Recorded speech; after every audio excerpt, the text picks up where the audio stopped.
Ito na. Boom! Ayan o. Diba? Mas malinis na siya tignan. Hindi na pakalat-kalat yung wire. Wow! Daming tuko. Sige na. Labas na kayo. Oh. Dalawa na sila ngayon mga kapanalig.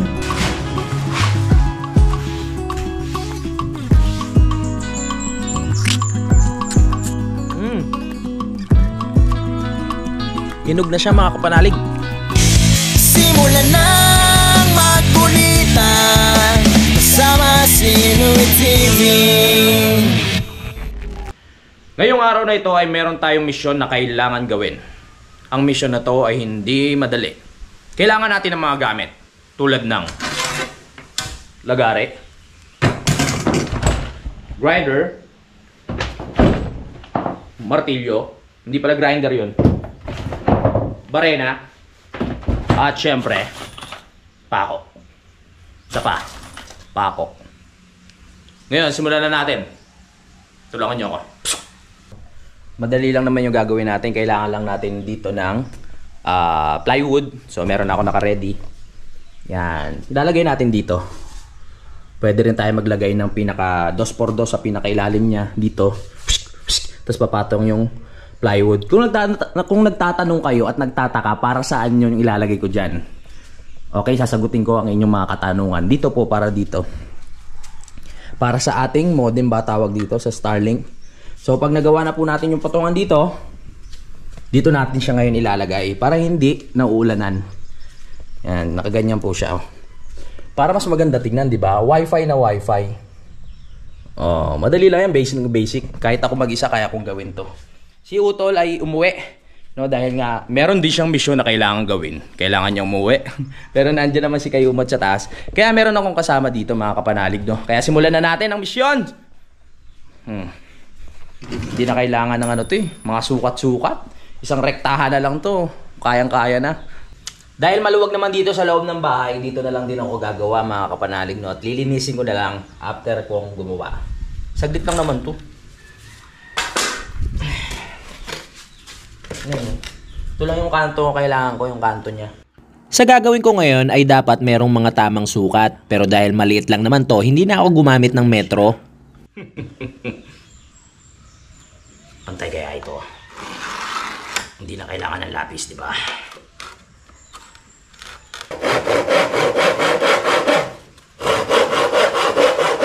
Sa umpisa pa lang, naramdaman ko na napurol na yung lagare. Matagal na kasing hindi nagagamit to. Kaya isip-isip ko mukhang matatagalan ako dito sa pagputol ng kahoy.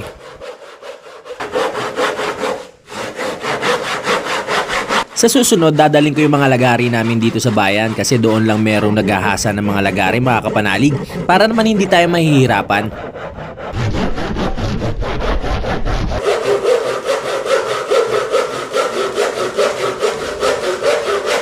Ang pagkakarpentero ay hindi ko talaga pinag-aralan, pero kahit papaano, marunong naman ako gumawa, pero yung mga basic lang.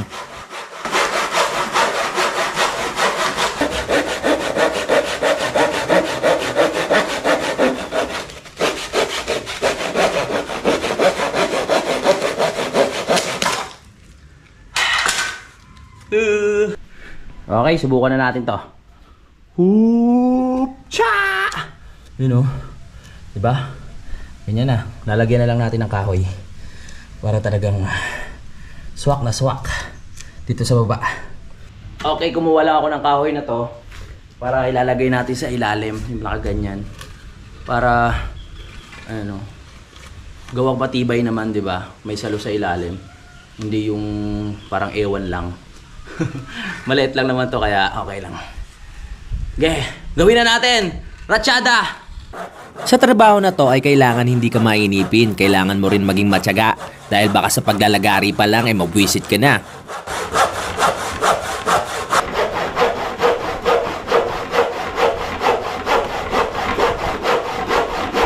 Eto na yung ating nalagari.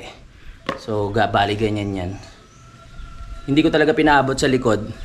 Kasi bubutasan natin to part na to para dito pumasok yung wire nung pinaka modem. Gawa pa tayo isa para sa kabila. Whoop! Ito na yung dalawa. Bali ganito yan. Isang ganito. Isang ganire. Yan. Parang ganyan siya. Tapos bubutasan ko yun dito. Pasukan ng wire. Pako na natin para makabit ko dun. Namimili na ako ng pako sa mga oras na to. Hinahanap ko kasi yung pakong bato para hindi siya mahirap ibaon sa pader. Medyo maliit.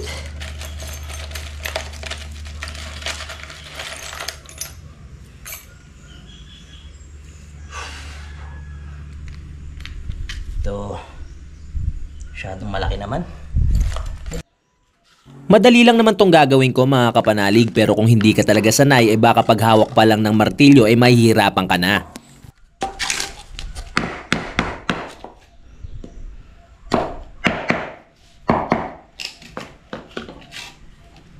Pag meron kasi ako nakikitang karpentero na gumagawa mga kapanalig ay pinapanood ko, kaya kahit papano ay nagkaka-idea ako. Ito na. Boom! Ayan o. Okay, so bali may butas doon, di ba? Doon papasok ang wire. Tataas ba natin? Yan, taas natin. O, kahit hanggang dyan. Pwede na, di ba? Perfect! Yan. Kahit isang pako lang pala, kaya na. Hindi naman mabigat yun eh. Tag-isang pako. Gagamit sana ako ng grinder para ikabit yung ginawa ko. Kaso nga lang wala palang kuryente. Napakagaling. Mamaya na natin tutuloy pag nagkaroon. Mas maganda kasi kung grinder. Nalilito na naman ako. Barena. Mas maganda kasi kung barenahin para mas mabilis at madali ikabit. Hindi na ako nakapaghintay na bumalik yung kuryente, kaya ginawa ko pinako ko na lang siya gamit ang pakong bato. At tinignan ko kung tatama ng TV, safe naman, kaya itinuloy ko na rin mga kapanalig para matapos na rin yung trabaho ko.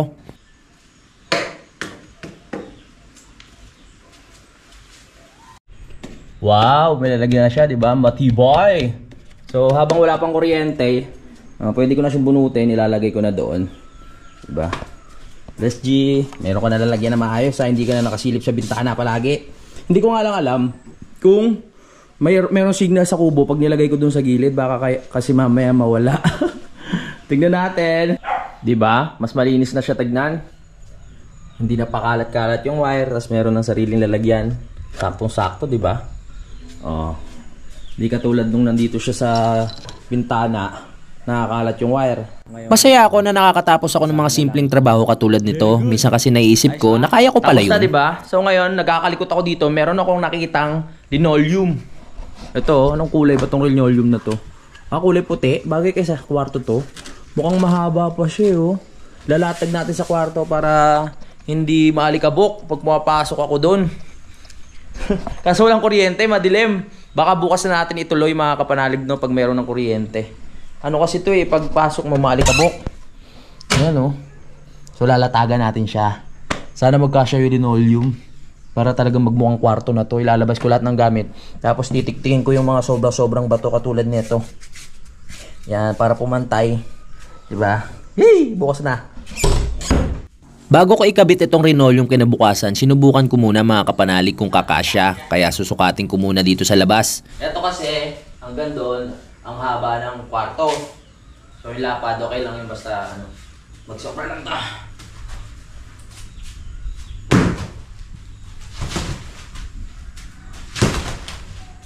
Kaso parang manipis. Malaking bagay rin kasi pag merong ganito para umaliwalas kahit papano yung loob ng kwarto. Sobra-sobra pa to para sa kwarto. No. Magiging malinis yung kwarto pag pumapasok hindi maalikabok. May linoleum mo. Para sa kwarto. Yeah! Ba't kaya meron kami nito? Ginamit sa lamesa ata ng piyesta.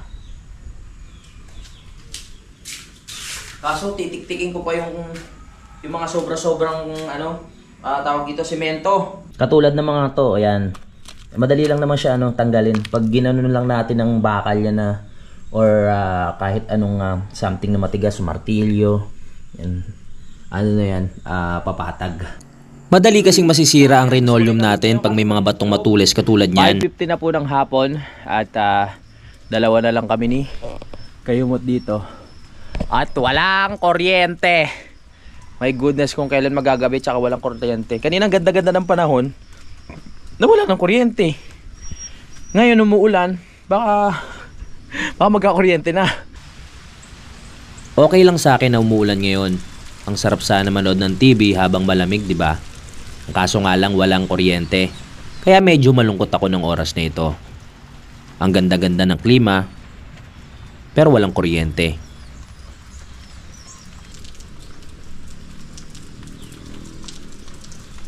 Umaasa pa rin ako na magkakaroon na ng kuryente bago magdilim. Ilang beses ko nang tinatawag si Batilik sa isip ko, pero hanggang ngayon wala pa rin kuryente. Welcome to Kamalig! Gabi na naman walang kuryente.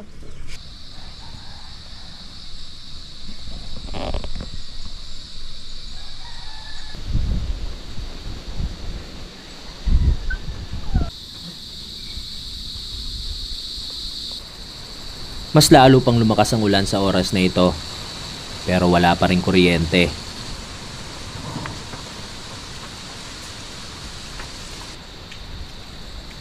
Hanggang sa sumapit ang gabi, hindi pa rin kami pinagbigyan. Hindi pa rin kami makakanood ng TV. Mga kapanalig, binabagyo na po kami dito. At ayan, pag umabot po ang tubig dito mga kapanalig, kawawa yung mga nasa Maynila. Diyan din, bundok tayo, imposible tayo abutin ng tubig dito. Pero kakaiba po ang ulan ngayon kasi makapal po ang pag sa paligid.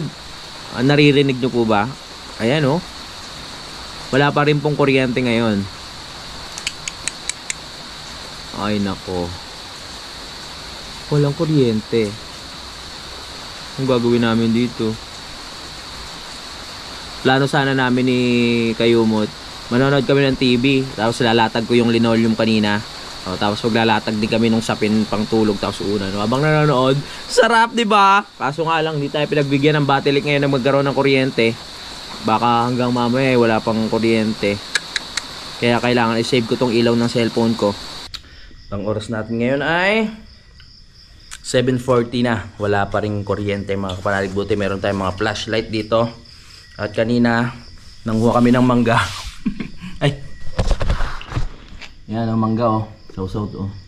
Maaga pa, di kami makatulog eh. Food trip muna kami ng mangga. Yeah. Flashlight. Flashlight. Gandang gabi. Hindi na umuulan pagdating na umaga. At meron ng kuryente. Maliwalas na rin sa paligid. Ganun na rin sa mga karatig barangay. Pag masama ang panahon na hindi mo na makikita ang mga kabahayan na to sa kabilang bundok. Dahil nga sa kapal ng pag ay nahaharangan na sila. Pero pag maaraw naman ay kitang-kita natin ang ganda ng lugar nila dito.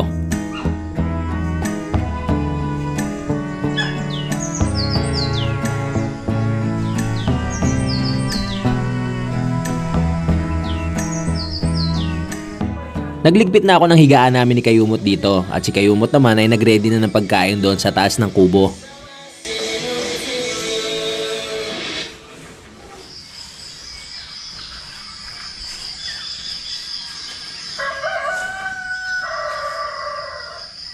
Nagiging alarm clock na namin ang tilaok ng manok dito sa amin tuwing umaga.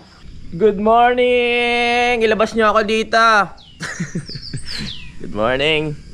Alright, so ngayon, may kuryente na at meron pa rin tayong mission na gagawin. Kung maalala nyo, kahapon, ginawa natin ng patungan yung ating internet. Ngayon naman, lalagyan ko ng linoleum yung aking kwarto. Pangsamantalang kwarto kasi nga hindi pa gawa yung sa taas. Tara! Trabaho na naman tayo. Inilabas ko muna yung mga gamit ko dito sa kwarto tulad ng dati para walang sagabal at mailatag ko na maigi yung linoleum mga kapanalig. Pagdadaanan ng aso na ilan siya. Kailangan natin, idikit natin ng semento.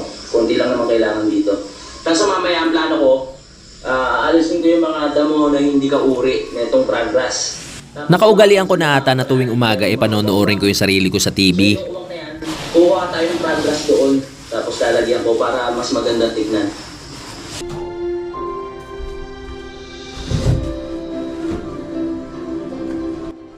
Binuksan ko na yung takip ng bintana para kahit papano lumabas yung mga alikabok dito sa kwarto. Wala na namang kuryente. Buti, maliwanag naman yun. Siyempre kasi umaga na. Tuloy natin ang trabaho. Tapos pupunta kami mamaya ng palengke para mamili ng pagkain at titingin ng sopa. Tara! Meron na naman tayong bisita dito sa kwarto ko, mga kapanalig. Kung maalala nyo yung tuko na pinakawala natin nung nakaraan, nilagay natin sa labas. Nandito na naman siya at nagbabalik. Ayan o. Ano ba meron dito? Ba't kabalik ng balik? Ha? Ayan o. Tuko! Parang ayaw na ako iwanan ng mga tuko na to. Parang gusto nila sabihin na ampunin ko na sila at tabi-tabi na kami matulog.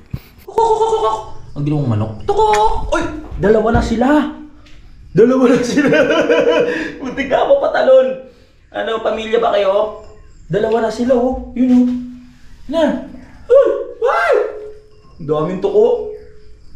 Sige na. Labas na kayo. Hindi ko kayo sasaktan. Kwarto ko to. Pag gusto nyo ata angkinin. Hoy! Yung isa oh. Sige na. Aba, pabalik-balik sila. Ano kaya pwedeng gawin ko sa mga tuko na to? Huy! Sige na! Isa ka lang kanin. Sino ba sa inyo yun? Ito?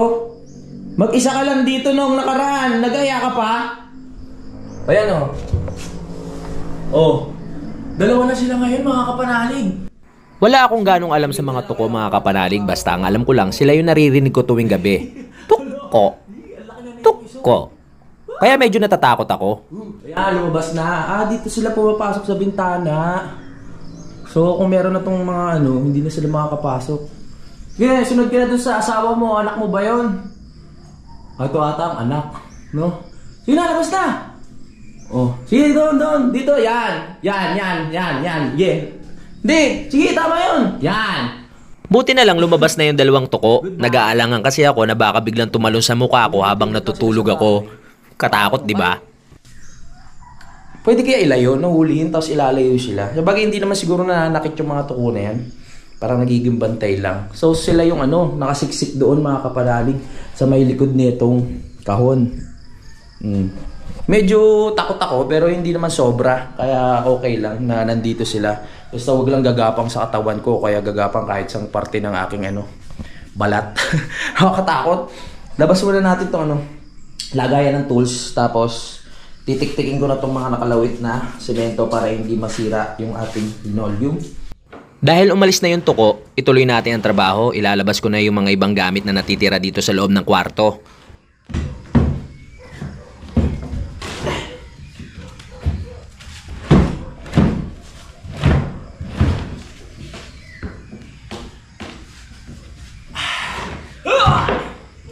Nahihirapan ako na ilabas itong kahon na to, mga kapanalig, dahil marami nga itong laman. Yung mga tools, martilyo, at lahat na. Kaya talaga mabigat to.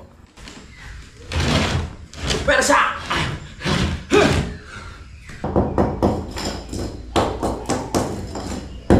Nagsimula na ako magtik-tik ng simento. Makakasira kasi yan sa linoleum pag linagay natin. Hindi ko naman siya pupuliduhin, basta matanggal lang kahit konti.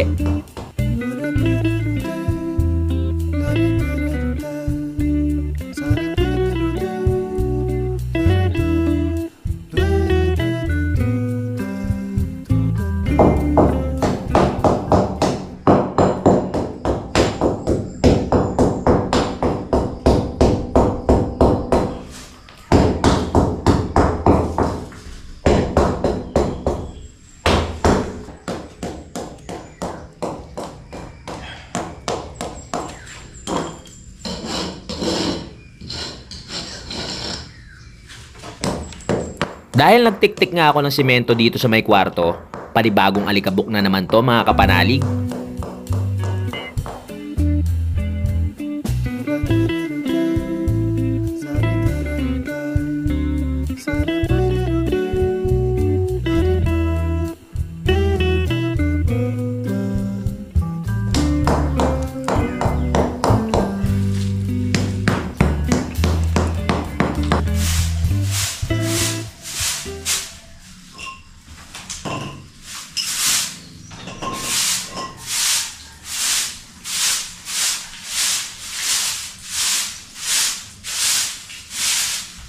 Yan, at dahil natik-tik na natin yung mga batong matutulis, pero hindi pa naman masyadong perfect yan.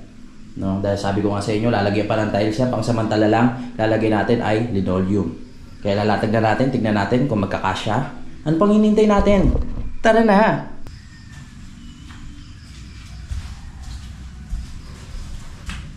Mag-umpisa. Ito.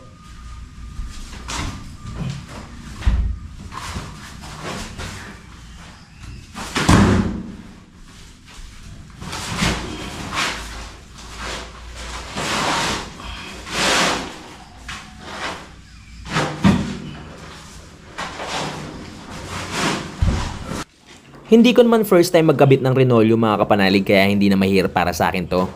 Tsaka hindi naman talaga mahirap magkabit ng Renoleum eh.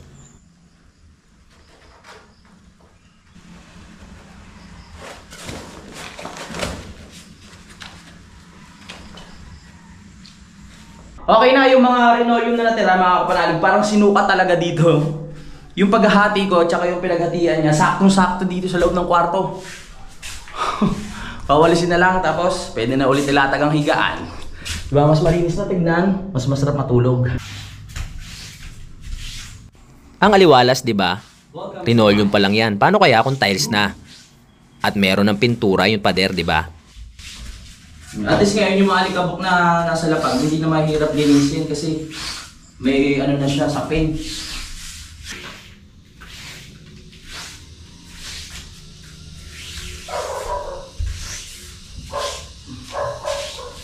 Diba? Operation Balik Gamit! Mga piling gamit na lang yung ibabalik ko dito sa loob ng kwarto mga kapanalig. Mamaya malalaman nyo kung bakit.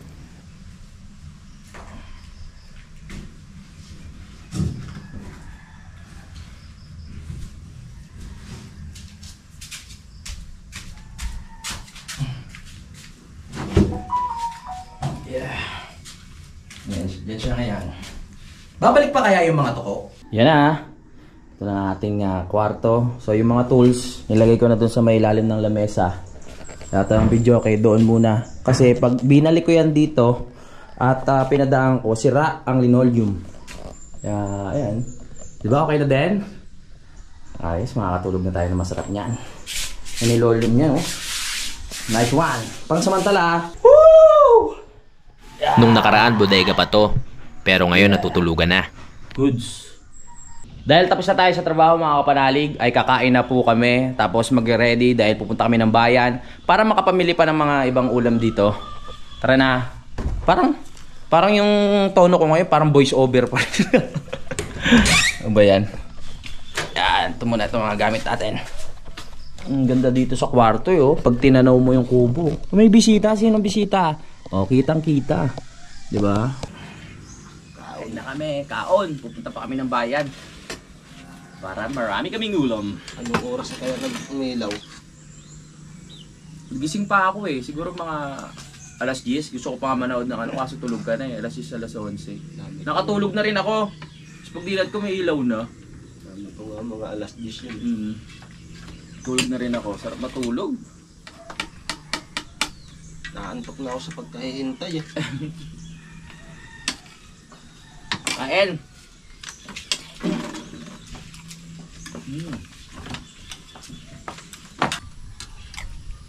Kahit dalawa lang kami ni Kayumot dito ay hindi naman ako naiinip.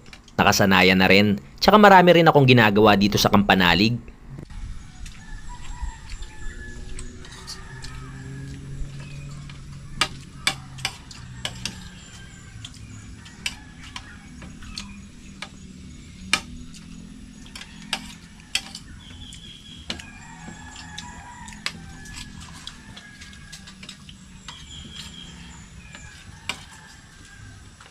Tapos na kami kumain mga kapanalig at naglalakad-lakad muna ako para bumaba yung aking kinain at hindi maipon sa ating tiyan.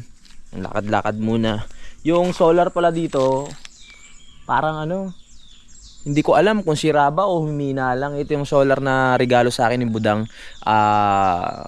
last year. So 2 years na siya mga kapanalig. Ayan o. Kundi dahil sa solar na yan, madilim kami mga kapanalig no. Kaya malaking bagay yan dito. Dahil sa solar na yan, nakakita kami sa dilim. Ay, Inat-inat muna dahil mamaya nga pupunta nga kami ng bayan para mamili pa ng mga kailangan namin. Yan no, pag na-stress ka, mag-focus ka lang. Huwag mo muna isipin yung mga ibang iniisip mo. Pakinggan mo lang yung paligid, yung ibon, kuliglig, basta halo-halo, no? Ang galing no, parang itinono sila. Parang sa gitara, itinono sila ng maayos para masarap pakinggan, 'di ba? Parang kahit magsabay-sabay sila na magsalita o magingay, masarap sa tenga. Hindi siya tawag ito, hindi siya maingay pakinggan. Ganyan sa nature eh. Sabi ko nga, hindi naman lahat nakaka-appreciate ng nature, yung iba ayaw talaga, 'di ba? At isa ako sa pinanganak na gusto ang nature, kaya na-enjoy ko to yung ganitong lugar. Meron ako mga nakakausap na ayaw nila sa ganitong lugar o kaya magubat kasi takot sila sa mga hayop katulad ng ahas at kung ano-ano pa, 'di ba? So hindi natin sila masisisi. Iba-iba tayo ng trip, iba-iba tayo ng hilig. Kaya ayun, doon sila sa trip nila, dito tayo sa trip natin. Dito tayo masaya eh. Oh, so kung saan tayo masaya, dito tayo, 'di ba? Mahirap naman yung hindi tayo masaya sa gagawin natin. 'Di ba? Dami na naman manggaw. Kagabi, pinakita ko sa inyo, 'di ba? Nanghuwa kami ng maraming mangga at nag-food trip kami. Hinintay namin tawag dito, magkakuryente, kaso nga lang wala eh. Kaya kumuha kami dito. Ayan po yung mga mangga namin, oh. Oh, malalago na siya. Malalago. May bunga na. At pwede nang kuhain. Ayan, oh. Kita nyo, kaso medyo madilim. Ayan. Kumuha lang kami dyan. Tapos food trip. Parang may nalaglag pa dito. Medyo hinog na to. Hinog na, oh. Kainin natin.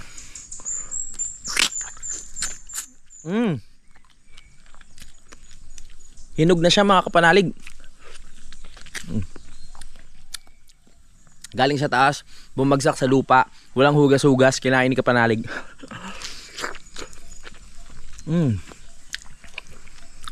Tamis. Sayang naman kasi yung ibang mangga dito, mga kapanalig, bumabagsak lang sa lupa at nabubulok. Kaya ginagawa ko, kinukuha ko na lang sila sa baba at kinakain ko. Ang tamis niya.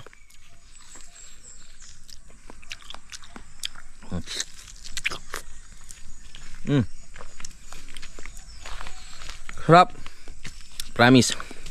Kita nyo naman sa kulay, oh. Meron pa tayong nakita dito isa. Punasan lang natin. Mukhang hindi pa siya ganong hinog. Pero mukhang masarap naman siya.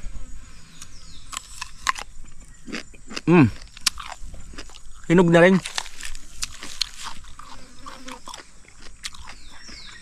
Hindi na siya ganong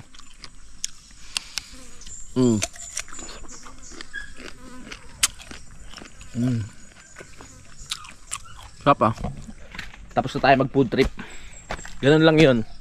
Pag gusto kong kumain ng mangga, punta ako doon sa baba. Numumulot-mulot lang ako. Kasi nga hindi ko kayang akyatin yan. Sabagay may panungkit naman. Pero mas trip ko yung pinupulot lang. Para may para may thrill, di ba? Yan. At ito kagabi, nakakita kasi ako ng tolda doon sa may box. Nilagay ko na dito para yung hangin hindi ganong pasok. At hindi rin pinapasok ng mga manok, diba? Kasi dito pumapasok yung mga manok nung wala pang harang yan.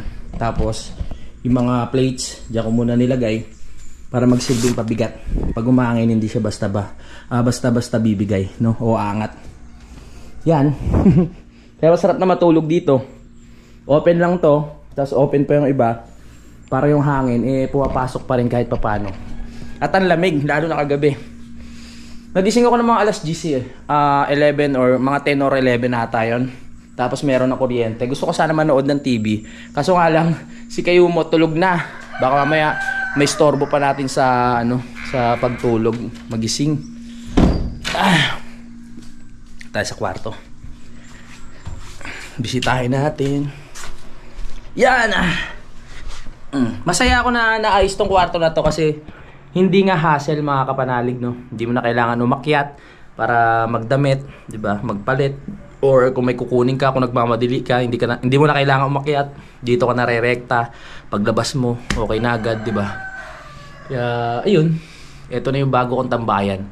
Hanggang hindi pa natatapos po yung kwarto ko sa taas. Sabi ko kasi inyo, yung kwarto ko na yun sa taas ay the best para sa akin dahil sa terrace, 'di ba? Nakita nyo naman pag lalabas tayo doon ng umaga. Tapos kape-kape, napakita ko naman sa inyo sa vlog, no. Tambay-tambay, muni-muni. Yun, lalo na pag muulan, no, sasara mo lang yung sliding door or window. Tapos nakatitig ka lang doon sa labas. Sarap. So mga kapanalig, magpapaalam muna ako sa ating vlog ngayon. Maraming salamat sa pagsubaybay sa aking simpleng vlog, no. Hintayin nyo pa yung pagpunta namin ng palengke kasi papunta kami ngayon ng palengke, mga kapanalig, at mamimili kami doon ng mga pagkain. At ayun, may mga makakasalamuhan na naman tayo. Yan, tingnan lang natin mamaya. Maraming salamat mga kapanalig sa pagsubaybay, ha. Maraming salamat dahil nakarating kayo dito sa dulo ng aking video. Magkita-kita lang tayo sa next update. I love you all mga kapanalig. Lagi tayo lahat mag-iingat.